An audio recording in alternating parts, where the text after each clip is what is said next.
الشيطان الرجيم. بسم الله الرحمن الرحيم. قل هو الله أحد الله الصمد لم يلد ولم يولد ولم يكن له كفوا أحد. صدق الله العظيم.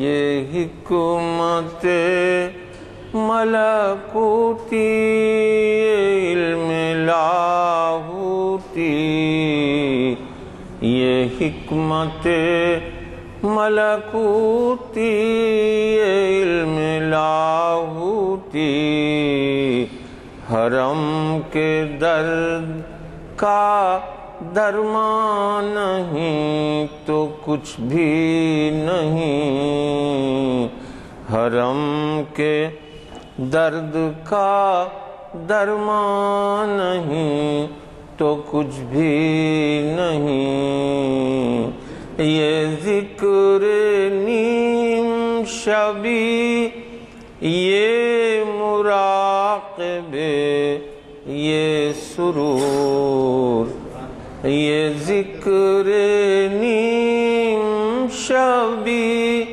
یہ مراقبے، یہ سرور، تیری خودی کے نگہبان نہیں تو کچھ بھی نہیں، تیری خودی کے نگہبان نہیں تو کچھ بھی نہیں، خرد نے کہہ بھی دیا لا الہ تو کیا حاصل، خرد نے کہہ بھی دیا لا الہ تو کیا حاصل، دل و نگاہ مسلمان نہیں تو کچھ بھی نہیں، دل و نگاہ مسلمان نہیں تو کچھ بھی نہیں، یہ عقل جو مہو پرویں کا کھیلتی ہے شکار، یہ عقل جو مہو پرویں کا کھیلتی ہے شکار، شریک شورش پنہاں نہیں تو کچھ بھی نہیں، عجب نہیں کہ پریشان ہے گفتگو میری، عجب نہیں کہ پریشان ہے گفتگو میری، فروغ صبح پریشان نہیں تو کچھ بھی نہیں، دل و نگاہ مسلمان نہیں تو کچھ بھی نہیں۔ حضرات، جیسے کہ آپ واقف ہیں، آج ہماری اس نشست کی ابتدا قاری محمد مرتضیٰ صاحب کے خوشیان خراج سے ہوا۔ ہم جمع ہیں جامع مسجد عالیہ کے کانفرنس ہال میں، اور اس میں ہم جس عنوان سے 646ویں نشست کو سننے کے لیے بیٹھے ہیں، اس کا عنوان ہے اقبال کی نظر میں اسلامی حریت اور حادثہ کربلا۔ ابھی آپ واقف ہیں کہ ماہ محرم رخصت نہیں ہوا ہے، اور ابھی ہمارے دل میں دماغ میں وہ تمام حادثہ کربلا کے واقعات ان کا اعادہ ہم کئی عبادتوں کی محفلوں میں ہم نے کیا ہے، اور جو کچھ ہم نے اخبارات میں بھی اس تعلق سے مضامین پڑھے ہیں۔ بات دراصل یہ ہے کہ اس محفل کی ابتدا جب ہوتی ہے یہاں پر، تو اس میں ہمیں، جیسے کہ آپ واقف ہیں، امتیاز الدین صاحب کلام اقبال پیش کرتے ہیں، سناتے ہیں، اور وہ درد بھری آواز میں وہ ایسا انتخاب کرتے ہیں کہ جیسے کسی کتاب کے آغاز میں مقدمہ ہوتا ہے، تو بہت ہی موزونیت کے اعتبار سے اور سبق آموز کلام سناتے ہیں وہ، اور محفل کو گرما دیتے ہیں۔ اور اس کے بعد ظاہر ہے کہ مقرر صاحب سے بھی آپ واقف ہیں اچھی طرح سے، ضیاء الدین نیر صاحب، محمد ضیاء الدین نیر صاحب، جو اقبال اکیڈمی کے صدر ہیں، ساؤتھ انڈیا میں نہیں بلکہ ہندوستان میں اقبال اکیڈمی کا ایک سکہ ہے بیٹھا ہوا، اور وہ جو ہے اس کے روح رواں ہیں اس وقت، تو ان کو بھی ہم سننے کے لیے بے چین ہوتے ہیں۔ وہ 4-6 مہینے بیرون ملک گزارتے ہیں، اور جب یہاں آتے ہیں تو ان کی صلاحیتوں سے ہمیں استفادے کا موقع ملتا ہے، اور پوری طرح سے وہ دلچسپی لیتے ہیں۔ آج ایک ہمارے مہمان شیخ احمد ایاز صاحب بھی ہیں، شیخ ایاز احمد صاحب بھی ہیں، جو ریزیڈنٹ ایڈیٹر ہیں United News network Karnataka Maharashtra A P کے، تو اس سے پہلے بھی محفلوں میں شرکت کر چکے ہیں۔ میں نے ان سے خواہش کی تھی کہ وہ کلام اقبال سنائیں، لیکن وہ اگلی مرتبہ سنانے کا انہوں نے وعدہ کیا ہے۔ میں ان کا ذکر اس وجہ سے بھی کر رہا ہوں کہ 160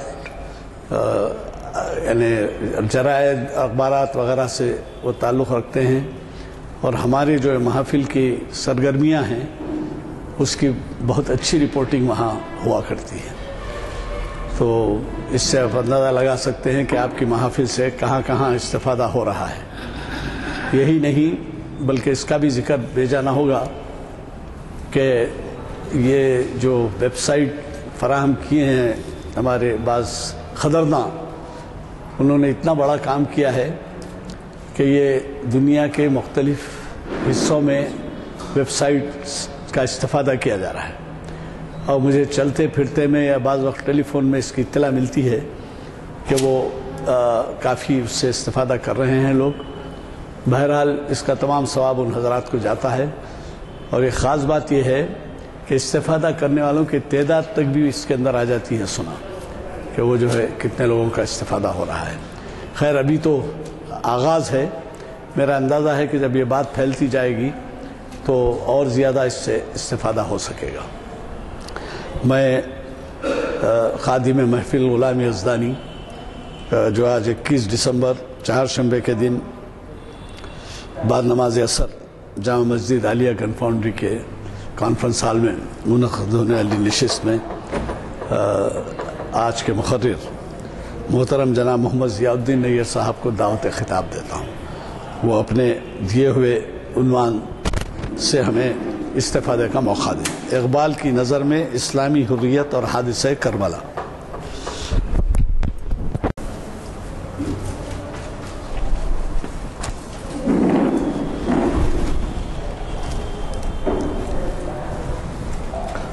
اعوذ باللہ من الشیطان الرجیم، بسم اللہ الرحمن الرحیم۔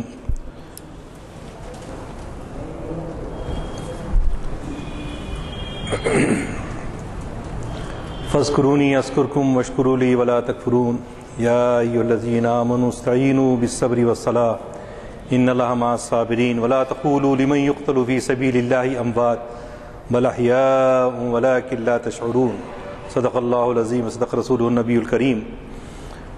محترم غلام یزدانی صاحب، سینئر ایڈوکیٹ جناب انعام الحق صاحب، جناب سید امتیاز الدین قادری صاحب، جناب منیر احمد صاحب، بزرگوں اور دوستوں، السلام علیکم ورحمۃ اللہ وبرکاتہ۔ اقبال ابتدائی زمانے میں ہی، یعنی 1912-13 تک ہی اسرار اسرار خودی لکھ چکے تھے. اس کے بعد 18 تک رموز بے خودی بھی انہوں نے لکھی. بانگے درا تو بعد میں چھپ کر آئی. وہ عبدالرزاق صاحب کی کتاب حیدرآباد کی جو انہوں نے بغیر ان کی اجازت کی چھاپی تھی، اس سے ہٹ کر اگر آپ دیکھیں تو اس میں یہ کلام فارسی میں ہی تھا، اور اس زمانے میں فارسی بہت بولی جاتی تھی اور وہ ایک انٹرنیشنل لینگویج کے طور پہ، اور چاہتے تھے کلام اپنا اقبال جو ہے اپنا کلام عالمی طور پہ جو ہے اس کا پیام پہنچے، اور اس میں ان کو کافی کامیابی بھی حاصل ہوئی. جملہ کوئی 3.5 کتابیں اردو میں اقبال کی ہیں اور 5.5 کتابیں فارسی میں. تو ہم اردو میں ہی اقبال کو پڑھ کر بہت خوش ہوتے ہیں اور خوش ہونا چاہیے، لیکن فارسی کلام میں اگر ہم اس کی تفہیم کریں، اس کو سمجھنے کی کوشش کریں، تو اور بھی جو ہے اقبال کیا ہے، اقبالیات کیا ہے، اس سے بخوبی اندازہ ہوتا ہے. ابھی آپ نے ابتدا میں سید امتیاز الدین صاحب سے جو اشعار سماعت فرمائے، وہ اگرچہ کہ اقبال کے اردو کلام میں حضرت حسین رضی اللہ تعالیٰ عنہ کا ذکر 1-2 جگہ ہی ملتا ہے جہاں تک مجھے یاد ہے. ایک ابتدا اسماعیل، اور جو ہے آپ کے ذوق و شوق میں ایک حسین بھی نہیں، قافلہ حجاز میں ایک حسین بھی نہیں، اور نہ ہے تابدار ابھی گیسو دجلہ و فرات.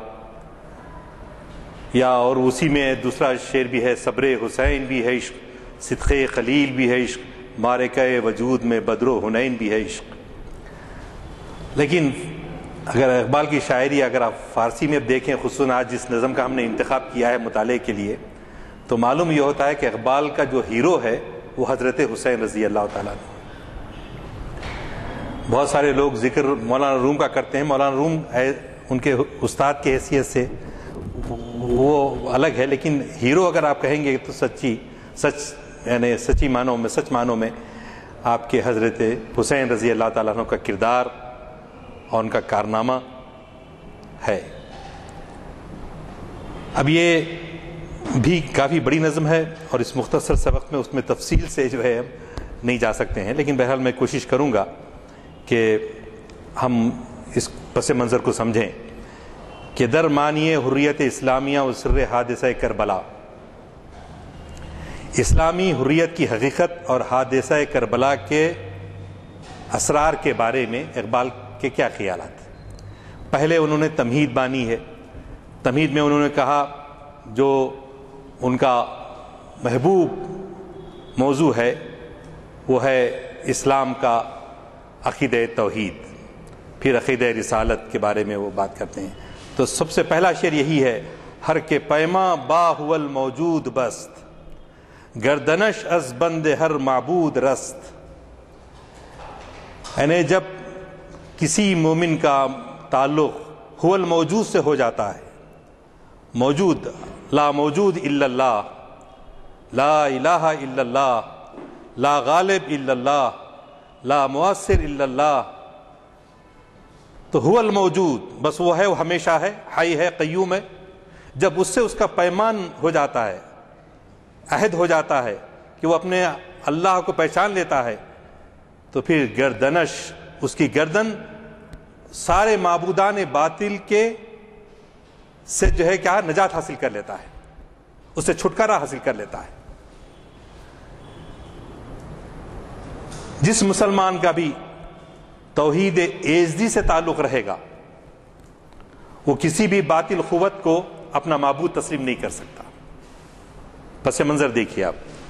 اس کے بعد مومن از عشق است، وہ عشق از مومن است، عشق را ناممکن ما ممکن است.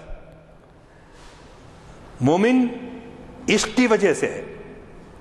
کیوں کہ اللہ میاں فرما رہے ہیں والذین آمنوا اشد حبا للہ، جو ایمان والے لوگ ہوتے ہیں وہ اللہ سے اور اس کے رسول سے شدید محبت رکھتے ہیں. تو مومن از عشق، بغیر عشق مومن ہی نہیں ہے اگر اسے اللہ سے اور رسول سے محبت نہیں ہے. اور عشق از مومن از، عشق را ناممکن ما ممکن است. عشق کیا کرتا ہے؟ محبت الہی کیا اختیار جذبہ پیدا کرتی ہے. جو عقل ہماری کہتی ہے ناممکن کام ہے، یہ ہم نہیں کر سکتے، اس مہم کو سر نہیں کر سکتے، تو عشق یہ بتاتا ہے کہ نہیں، تم کر سکتے ہو، بشرطے کہ تمہیں وہ عشق ہو، محبت ہو. ورنہ عقل کیا کرتی ہے؟ وہ ایک اقبال کا شعر نا، عقل عیار ہے 100 بھیس بنا لیتی ہے، عشق بیچارہ نہ ملا ہے نہ زاہد نہ حکیم. تو مومن کا تعلق عشق سے اور عشق کا تعلق مومن سے ہے. یہ دونوں لازم و ملزوم ہیں، مومن کے لیے لازم و ملزوم ہیں.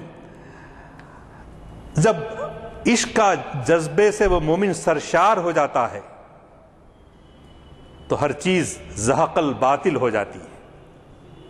ان الباطل کان زہوقا، اور باطل نیست و نابود ہو جاتا ہے اور حق قائم ہو کے رہتا ہے. عقل صفاک است وہ او صفاک تر، پاک تر چالاک تر بی باک تر. عقل کیا ہے؟ سنگ دل ہے. عقل سے زیادہ سنگ دل کون ہے؟ عشق ہے. عشق بھی سنگ دل ہے، لیکن عشق ساتھ ساتھ کیا ہے؟ پاک ترین جذبہ رکھتا ہے. جی، اپنے مقاصد کی تکمیل کی خاطر دوسروں کا خون بہاتا نہیں عشق، بلکہ کیا کرتا ہے؟ اپنے آپ کی قربانی کو پیش کرتا ہے. عقل کیا کرتی ہے؟ دوسروں کو اپنے مفاد کے لیے قتل بھی کروا دیتی ہے. لیکن عشق کیا کرتا ہے؟ خود قربان ہو جاتا ہے. ایسے تفصیل میں جانے کا وقت نہیں ہے. عشق خدا تعالیٰ کی خاطر اپنی جان تک قربان کر دیتا ہے. اس معاملے میں وہ عقل کے مقابلے میں کہیں زیادہ چست ہے، چالاک ہے اور بی باک تر، بے باک ہے. فارسی میں بی باک پڑھیں گے اس کو، لیکن اردو میں اس کو ہم بے باک بولتے ہیں. جی، بے خوف ہونے کے ساتھ ساتھ دنیاوی آلودگیوں سے جو ہے وہ پاک ہے. کون؟ عشق کا جذبہ، اخلاص ہے اس میں پورا. عقل در پیچا کے اسباب و علل، عشق چوگان باز میدان عمل. عقل کیا کرتی ہے؟ اسباب و علت کے، اس کا سبب یہ ہے، اس کا ریزن یہ ہے. علت کی جمع علل، اس کے اسباب یہ ہیں. 100 بھیس بنا لیتی ہے، وہی مختلف بہانے ہیلے سازیاں کرتی ہے. عشق کیا کرتا ہے؟ میدان عمل میں پولو کا گیم کھیلتا ہے. چوگان، عشق چوگان یعنی پولو میں جو گھوڑوں پہ بیٹھ کے آپ جانتے ہیں جو گیم ہوتا ہے، اس میں جو چستی چالاکی، اس سے مثال اقبال نے دی ہے. عقل اسباب و علل کے پیچ و خم کے چکر میں رہتی ہے، جبکہ عشق میدان عمل میں چوگان کا کھیل کھیلتا ہے. اور ہر معاملے میں عقل کیا کرتی ہے؟ دلیلوں کا سہارا لیتی ہے اور وجوہات پر غور کرتی رہتی ہے. لیکن عشق کیا ہے؟ میدان عمل میں کود پڑتا ہے. اور یہی وجہ تھی بے خطر کود پڑا آتش نمرود میں عشق، عقل ہے محو تماشائے لب امام ابھی. عشق فرمود ہے قاصد سے سبک گام عمل، عقل سمجھی ہی نہیں معنی پیغام ابھی. عشق سید الزور بازو افگند، عقل مکارست وہ دامیے می زند. عقل را سرمائے از بیم و شکست، عشق را عزم و یقین لا ینفکست. اون کند تعمیر تا ویراں کند، این کند ویراں کے آبادان کند. عقل چون بادست ارزاں در جہاں، عشق کمیاب وہ بہانیے او گراں. عشق اپنا شکار کیا کرتا ہے؟ زور بازو سے شکار کرتا ہے. وہ مردار نہیں کھاتا. آپ اکثر سن چکے ہیں شاہین کے معاملے کے اندر جو تشبیہات آتی ہیں. عشق اپنا شکار زور بازو سے کھیلتا ہے، حاصل کرتا ہے، اور اپنے مقاصد کے حصول میں منافقت اختیار نہیں کرتا. جبکہ عقل کیا کرتی ہے؟ فریبی ہونے کے ناطے جال بچھا دیتی ہے، یعنی پھندا جس کو ڈالنا کہتے ہیں، جال بچھا دیتی ہے، گویا مختلف ہیلوں بہانوں سے اپنا کام نکالتی ہے۔ عقل کی ساری دولت امید و بیم و رجا کے درمیان کیا ہے؟ ایمان ہے۔ لیکن عقل یہاں کیا کرتی ہے؟ ہمیشہ خطرے سے ڈراتی ہے، ایسا خطرہ ہو جائے گا، یہ پرخطر راستہ ہے۔ جی، عقل ہمیشہ خوف و خطر میں مبتلا کرتی ہے، اگر یوں کرے تو ایسا ہو جائے گا، ایسا کرے تو ویسا ہو جائے گا، نقصان ہوگا، ڈراتی رہتی ہے۔ لیکن عشق کیا ہے؟ ہر طرح سے لازمی طور پر عزم و یقین کے ساتھ کام لیتا ہے، پورے ایقان کے ساتھ کہ اللہ کی مدد میرے ساتھ ہے، اور اگر کچھ نہیں ہوا تو اللہ، یہ جان دی ہوئی اسی کی تھی، حق تو یہ ہے کہ حق ادا نہ ہوا، یہ جذبہ اس کے اندر کار فرما رہتا ہے۔ عقل دنیا میں ہوا کی مانند ارزاں ہے، اور عشق اور عشاق جو ہے بہت مشکل سے دنیا میں نظر آتے ہیں۔ عقل ہوا کی طرح عام ہے، عقل چوں بادست ارزاں در جہاں، دنیا میں ارزاں ہے، ہوا جو ہے، بات جو ہے، عقل بات کی طرح، ہوا کی طرح ارزاں ہے۔ عشق کیا ہے؟ کمیاب ہے، وہ بہانیے او گراں، اور اس کی قیمت بہت ہے، یعنی قیمتی شے ہے عشق جو ہے۔ عقل کی حیثیت معمولی ہے، عشق کے لیے بڑے جذبوں اور عمل فہم کی ضرورت ہے، اس کے بغیر کامیابی نہیں ہوتی۔ عقل محکمز اساس چوں و چنت، عشق اریاں از لباس چوں و چنت، عقل می گوید کہ قدرا پیش کن، عشق گوید امتحان خویش کن۔ عقل باغیر آشنا از اکتساب، عشق از فضل است و باخود در حساب۔ عقل گوید شاد شو آباد شو، عشق گوید بندے شو آزاد شو۔ عقل محکم اساس، عشق کیف و کم کے لباس سے فارغ ننگا ہے، یعنی عقل کا سارا تعلق، اس کی بنیاد اس مادی دنیا سے ہے۔ عقل مٹیریلسٹک ہوتی ہے، مادی دنیا سے اس کا تعلق ہوتا ہے، جبکہ عشق کا تعلق روحانی دنیا سے ہوتا ہے۔ عقل کہتی ہے خود کو پیش کر، عشق کہتا ہے تو اپنا امتحان کر، یعنی اپنا جائزہ، اپنا محاسبہ خود کر۔ عقل کیا کرتی ہے؟ دوسروں کو آگے کرتی ہے، خود پیچھے رہنے کی کوشش کرتی ہے۔ عقل اقتصاب کے حوالے سے غیروں سے آشنائی پیدا کرتی ہے، اور عشق فضل کی بنا پر ہے، اور یہ خدا کے فضل کے سوا ہر ایک کو حاصل نہیں ہوتا۔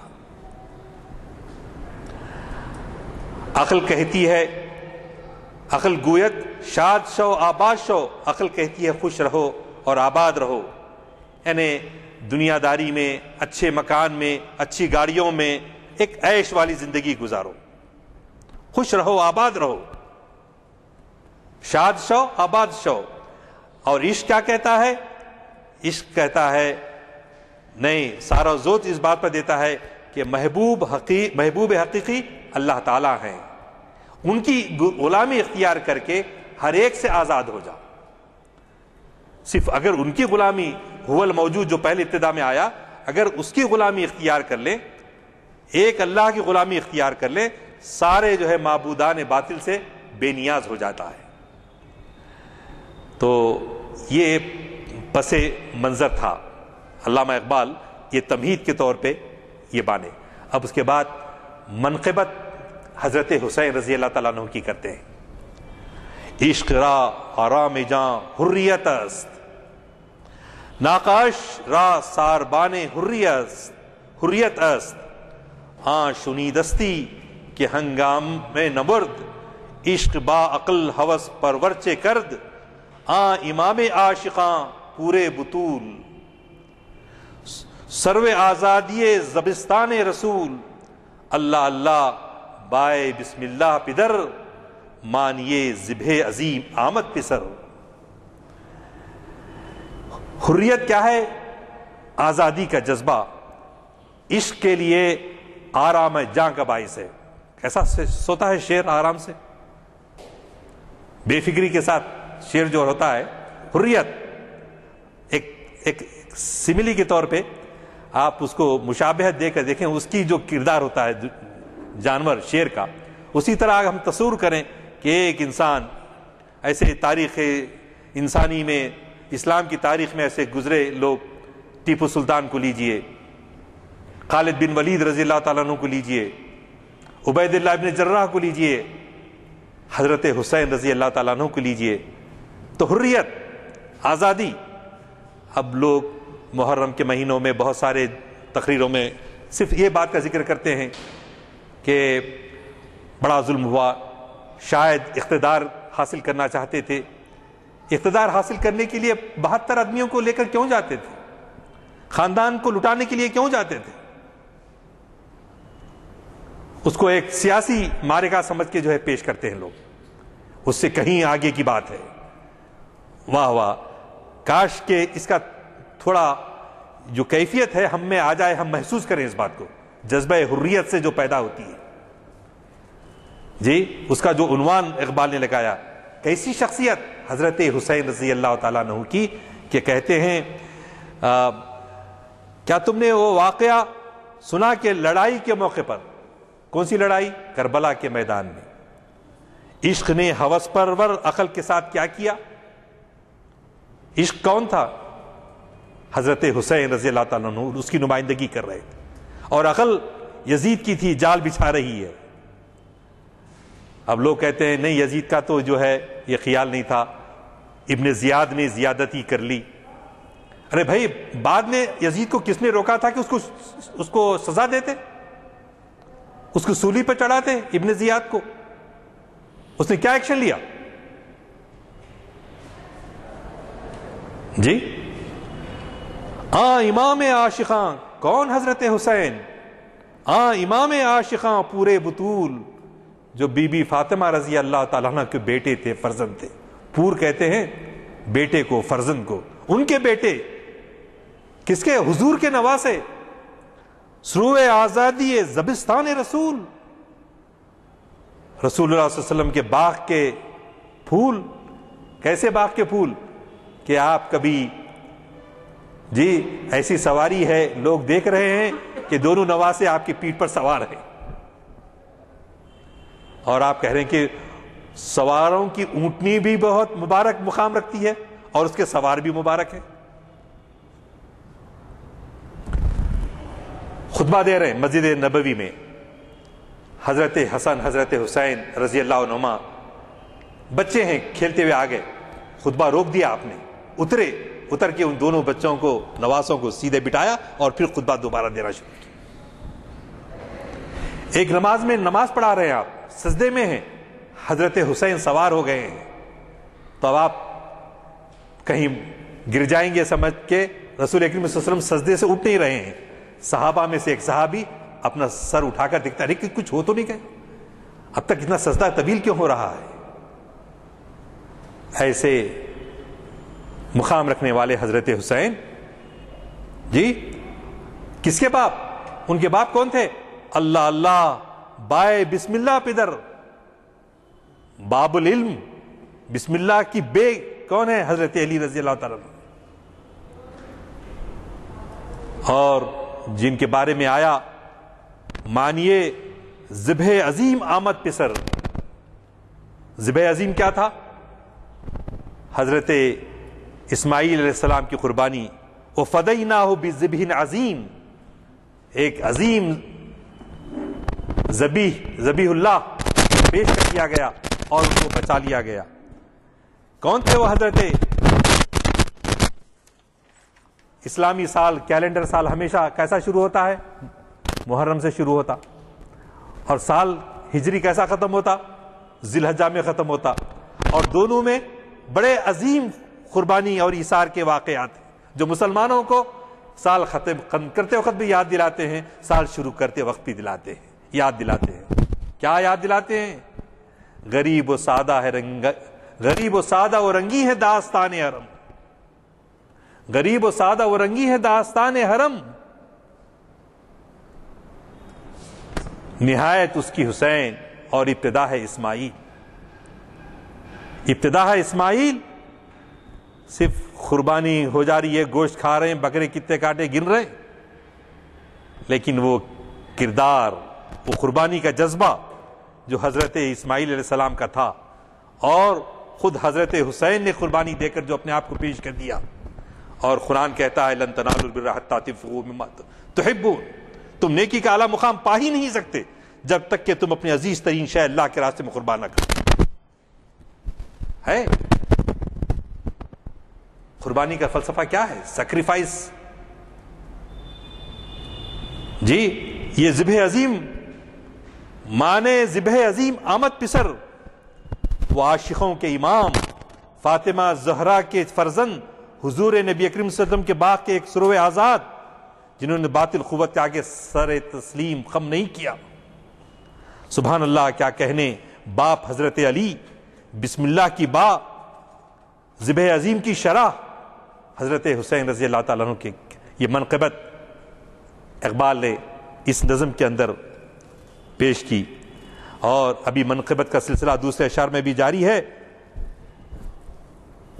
بہر ان شہزادہ خیر الملل، توش ختم المرسلین نعم الجمل،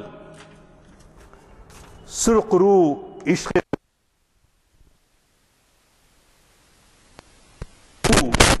درمیان امت آن کے وان جناب، ہم چو حرف قل هو اللہ در کتاب، موسیٰ و فرعون و شبیر و یزید، این دو قوت از حیات آیت پدید. امت اسلامیہ کے شہزادے کون ہیں؟ حضور اکرم صلی اللہ علیہ وسلم کے ختم المرسلین کے دوش مبارک پر سوار ہونے والے کون نوجوان ہیں؟ عشق غیور ان کے خون سے سرخرو ہوا. اس مصرے کا تیکا پن مضمون سے واضح ہے. حضرت امام حسین نے کربلا میں جام شہادت نوش فرما کر عشق حقیقی کی لاج رکھ لی. دیکھیے آپ، یہ شاید اقبال کی طرح اور بھی لوگوں نے قرآن سے اس چیز کو سمجھا ہو کہ کیا درمیان امت آن کے وان عظیم، اس عظیم اور بلند مرتبہ ملت میں امام کا وہی مقام ہے. ملت میں امام کا وہی مقام ہے جو قرآن میں سورہ اخلاص کیا ہے؟ توحید کی علم بردار، توحید کی علم بردار ہے قل اللہ احد. تو ساری امت اسلامیہ میں حضرت حسین رضی اللہ تعالیٰ عنہ کا وہی مقام ہے جیسا سورہ اخلاص کا قرآن پاک میں. اور زمانے میں ہمیشہ موسیٰ اور فرعون، شبیر اور یزید، یہ دو قوتیں ہیں جو زندگی سے ظاہر ہوئی.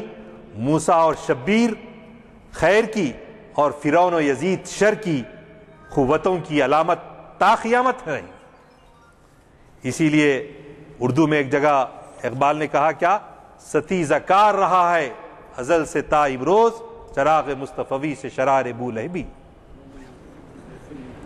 اور اسی کو ایک حضرت خواجہ معین الدین اجمیری رحمۃ اللہ علیہ، خواجہ معین الدین چشتی رحمۃ اللہ علیہ نہیں بلکہ اجمیری کے عنوان سے ہیں، دیں است حسین دیں پناہ است حسین، شاہ است حسین شہین شاہ است حسین، سرداد و نداد دست در دست یزید، حقا کے بنا لا الہ است حسین.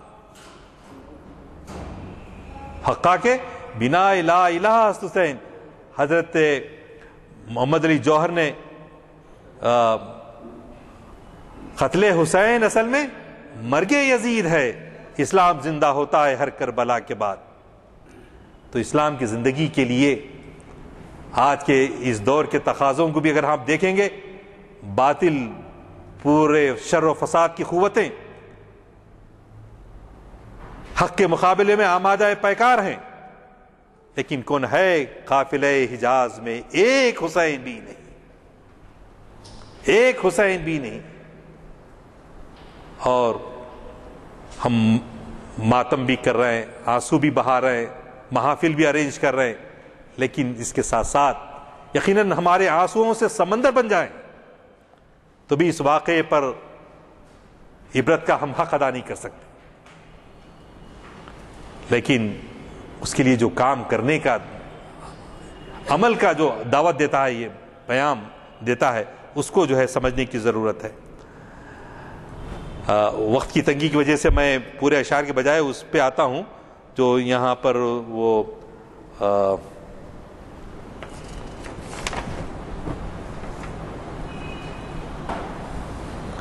رمز خراں از حسین آموختیم، رمز خراں از حسین آموختیم، ز آتش او شعلہا اندوختیم۔ قرآن کی رمز، قرآن کے اسرار، قرآن کے رموز ہم نے حضرت حسین رضی اللہ تعالیٰ عنہ سے سیکھے۔ ان کی جو عشق کی آگ ہے، اس کی حرارت کو اگر ہم محسوس کرتے ہیں تو آمادہ عمل ہونے کی ضرورت ہے۔ قرآن کریم کی تعلیمات پر عمل کے باعث حضرت حسین نے یہ کردار اپنا پیش کیا۔ اس اشعار کے پس منظر میں آپ دیکھیے کہ حضرت حسین رضی اللہ تعالیٰ عنہ سے پہلے کے جو حالات کے زمانے کے جو حالات تھے، اس میں دو تین واقعات آپ کے سامنے عرض کرتا ہوں کہ پس منظر واضح ہو جائے گا۔ حضرت عدی بن حجر بن عدی ایک بڑے صحابی تھے، بہت خدا ترس، عابد و زاہد، جی کوفے میں رہتے تھے۔ زیاد خلیفہ بنا کر، حاکم بنا کے، گورنر بنا کے بھیجے گئے تھے۔ کہاں پہ؟ بصرہ اور کوفہ کے مشترکہ علاقے کے گورنر بنا کے بھیجے، عبید اللہ ابن زیاد۔ ان سے پہلے وہاں کون تھے؟ شعبہ بن مغیرہ بن شعبہ، مغیرہ ابن شعبہ رضی اللہ تعالیٰ عنہ وہاں کے گورنر تھے کوفہ کے۔ تو اس زمانے میں کیا ہو رہا تھا؟ امیر معاویہ حکمراں بنے، اور انہوں نے کیا کیا؟ اپنے جمعہ کے خطبوں میں شتت شملہم و مزق دمہم و دمر دیارہم، ہم دوسرے خطبے میں سنتے ہیں نا یہاں پر، تو اس طرح سے حضرت علی رضی اللہ تعالیٰ عنہ کے خلاف سب و شتم کرنا کون کرتے تھے؟ جہاں جہاں معاویہ کو جو ہے لوگ حکمران وقت سمجھتے تھے، ان کی مسجدوں کے اندر جو ہے جمعہ کے دوسرے خطبے میں لعن طعن ہوتی تھی حضرت علی کے اوپر۔ تو یہ برداشت نہیں ہوتا تھا، کس کو؟ حضرت حجر بن عدی کو۔ اللہ والے تھے، بہت نیک تھے، جی عابد و زاہد، تو وہ بھی اٹھ کے کھڑے ہونا، ادھر امام ان کے خلاف بولا تھا، امیر معاویہ کے خلاف بولنا، ان کے خلاف بولنا۔ تو شعبہ بن مغیرہ بولتے تھے، جان دو، نظر انداز کرتے تھے۔ مگر جب شعبہ بن مغیرہ کو ہٹا دیا گیا اور عبید اللہ ابن زیاد حکمراں بنے، تو انہوں نے ان کو گرفتار کیا، اور گرفتار کر کے ان کے جیسے اور 11 ساتھیوں کو ملا کر 12 آدمیوں کو دمشق بھیجا، اور یہ کہہ کر کہ یہ امیر خلیفہ وقت کے خلاف یہ کہتے ہیں، اور یہ کہتے ہیں کہ علی ابن ابی طالب ہی حقیقت میں خلیفہ ہیں، فلاں فلاں فلاں۔ امیر معاویہ نے 7 لوگوں کو قتل کیا، اور قاضی ابن شریح انہوں نے بھیجا کہ میری شہادت کو بھی شامل کیا گیا ہے، امیر معاویہ کو خط لکھا انہوں نے، لکھ کے کہا وہ اللہ والے ہیں، نماز پڑھتے ہیں، حج و عمرے کو جاتے ہیں، یہ آپ کی مرضی، اگر آپ ان کو قتل کرنا چاہیں تو کریں یا نہ کریں۔ لیکن امیر معاویہ نے ان کو قتل کر دیا، اور ان کے ساتھیوں میں سے ایک ساتھی جن کا نام عبد الرحمن ابن حسان تھا، ان کو واپس بھیج دیا عبید اللہ ابن زیاد کے پاس، بھیج کر کہا کہ ان کو ایسی سخت کڑی سزا دو۔ تو انہوں نے کیا کیا معلوم ہے آپ کو؟ زندہ درگور کیا، زندہ قبر میں۔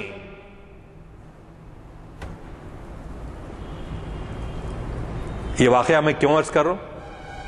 51 ہجری کا واقعہ ہے، 51 کا، 61 میں تو حضرت حسین رضی اللہ تعالیٰ عنہ کا، 10 سال پہلے کا واقعہ ہے۔ تو میں بتانا یہ چاہ رہا ہوں کہ ایسے حالات خلافت راشدہ کے ختم ہونے کے بعد ماحول ایسا پیدا کر دیا گیا تھا کہ لوگ حق بات کہنے سے باز آ جائیں، ان کے ضمیروں پہ خفل پڑ جائیں، ان کے دل جو ہے کسی بات کو کہنے کے لیے ڈر جائیں کہ یہ انجام ہونے والا ہے۔ کتنے واقعات سناؤں میں آپ کو۔ مروان ابن حکم گورنر مدینہ ایک صحابی کو جو ہے سب پبلک میں لات مارتے ہوئے جاتے ہیں، پیر مارتے ہوئے چلے جاتے ہیں۔ ولید بن عبد الملک جمعہ کا خطبہ دے رہے ہیں، 75 ہجری کی بات ہے، اور اتنا لمبا خطبہ کہ ظہر کا وقت چلے جا رہا ہے۔ تو ایک صحابی اٹھ کے کھڑے ہو کے بولے، امیر المومنین آپ کے کندھے پر آئے گا یہ وبال کہ نماز جمعہ کا وقت گزر جا رہا ہے اور آپ نے سلسلے سے تقریر جاری رکھا ہے۔ تو عبد الملک نے اشارہ دیا اپنے باڈی گارڈ کو، رائل باڈی گارڈ کو۔ خلافت راشدہ تو ختم ہو گئی، رائل باڈی گارڈ کو کیا کہا کہ ان کا سر قلم کر دو۔ پبلک میں سب کے سامنے سر قلم کر دیا گیا، صرف یہ کہنے پر کہ ظہر کی نماز کا وقت گزر رہا ہے، آپ خطبے کو مختصر کر دیجیے۔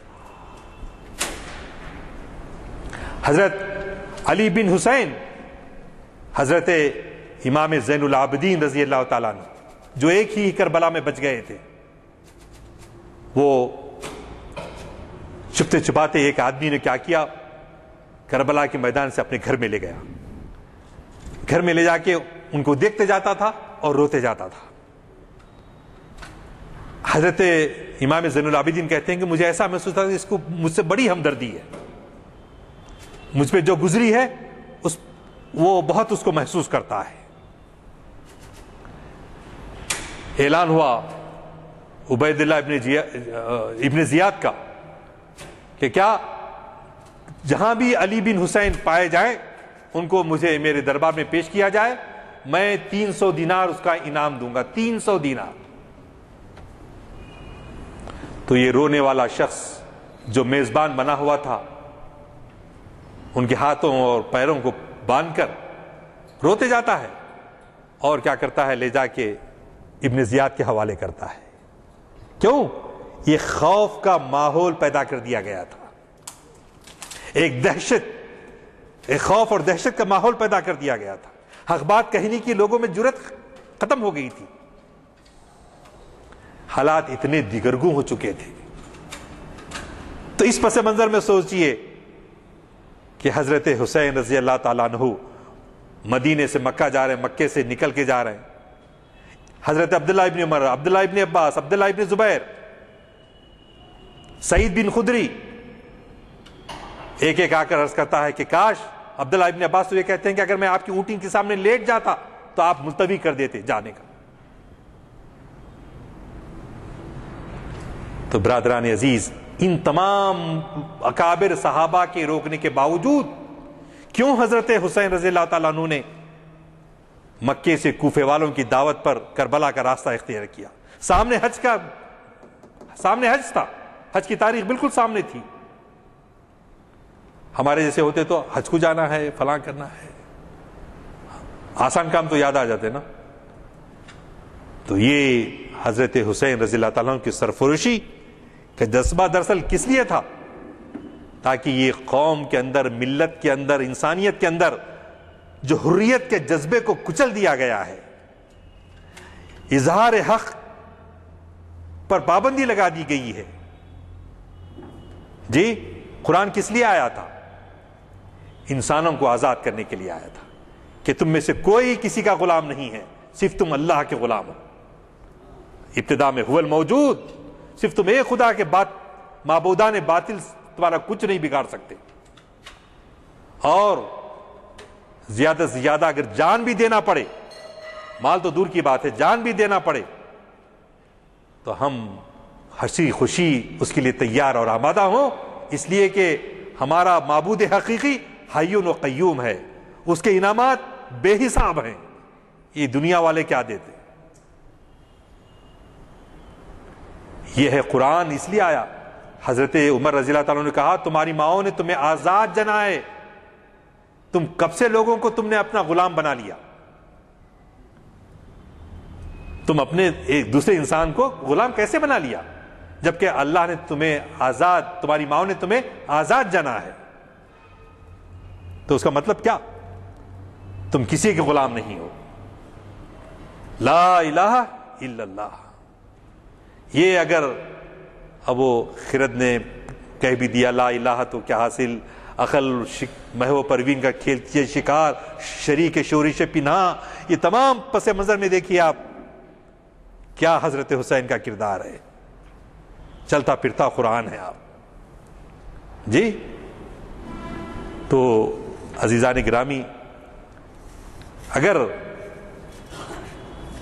واقعی حضرت حسین رضی اللہ تعالیٰ عنہ سے ہم کو عشق محبت ہے جیسا ہم کو ہونا چاہیے، تو کیا ہے، غریب و سادہ و رنگی ہے داستان حرم، نہایت اس کی حسین اور ابتدا ہے اسماعیل، اور بجھی عشق کی آگ اندھیر ہے، مسلمان نہیں راک کا ڈیر ہے. اگر عشق کی آگ نہیں ہے دل میں، یہ اللہ معاف کرے کتنے بھی رکعت نماز پڑھ لو، کیا بھی کر لو، اونچا نیچے پائنچے والا پیجامہ پہن لو، کچھ بھی کر لو، نہیں. عشق محبت، کس سے زیادہ محبت؟ سورہ توبہ میں آیا، اپنے ماں باپ سے زیادہ، اپنے آل اولاد سے زیادہ، اپنے ان دولت سے زیادہ جو تمہیں جس کے نقصان کا اندیشہ رہتا ہے، خسارے کا اندیشہ رہتا ہے. تو ان تمام چیزوں کی محبت کو دل سے نکال کر اللہ کو اپنا بنا لیجیے. اللہ سے محبت کیجیے، اللہ کے رسول سے محبت کیجیے. قان وعدہ رسول سے محبت کو اپنے دنیا کی ساری چیزوں کے مقابلے میں ہم مضبوط کر لیں تو اللہ کی مائیت ہمارے ساتھ ہوگی اور انشاءاللہ خاتمہ بالخیر بھی ہوگا. ہو صداقت کے لیے جس دل میں مرنے کی تڑپ، پہلے اپنے پیکر خاکی میں جان پیدا کرے. خودی کیا ہے؟ اسرار خودی بھی یہی ہے، پہلے اپنے ہو صداقت کے لیے جس دل میں مرنے کی تڑپ، پہلے اپنے پیکر خاکی میں جان پیدا کرے. پھونک ڈالے یہ زمین و آسمان مستعار، اور خاکستر سے آپ اپنا جہاں پیدا کرے. شکریہ. پرمس خطاب سے استفادہ کرنا ہے.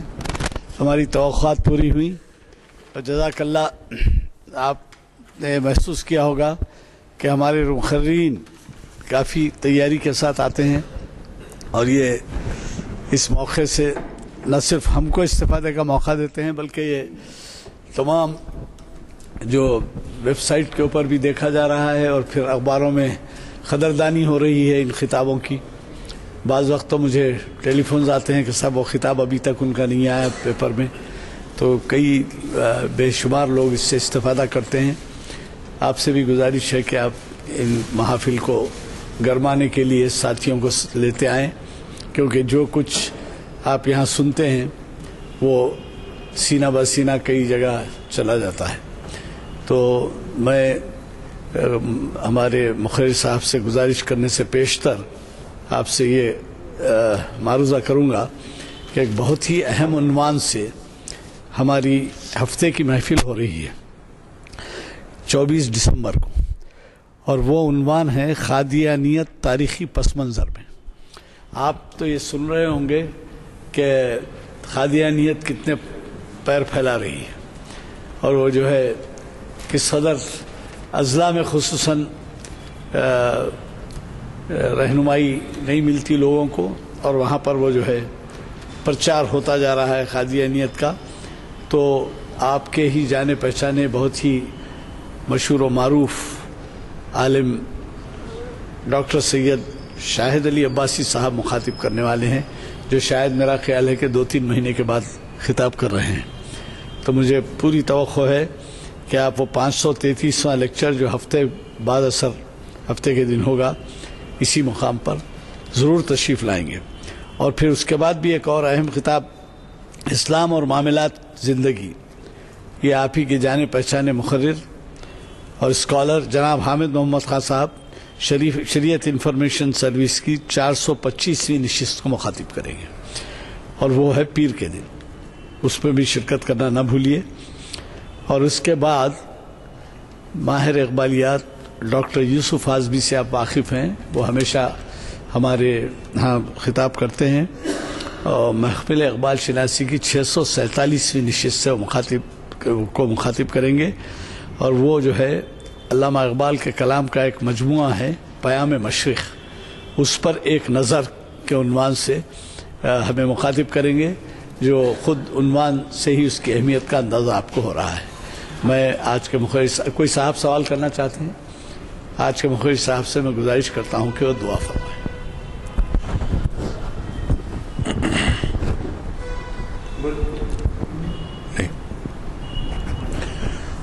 اللهم صل على محمد وعلى ال محمد كما صليت على ابراهيم وعلى ال ابراهيم انك حميد مجيد اللهم بارك على محمد وعلى ال محمد كما باركت على ابراهيم وعلى ال ابراهيم انك حميد مجيد ربنا آتنا في الدنيا حسنة وفي الآخرة حسنة وقنا عذاب النار ربنا هب لنا من لدنك ذرية طيبة إنك سميع الدعاء اللهم ارزقنا توبة نصوحا قبل الموت اللهم ارزقنا شهادة عند الموت اللهم ارزقنا جنة ونعيما بعد الموت۔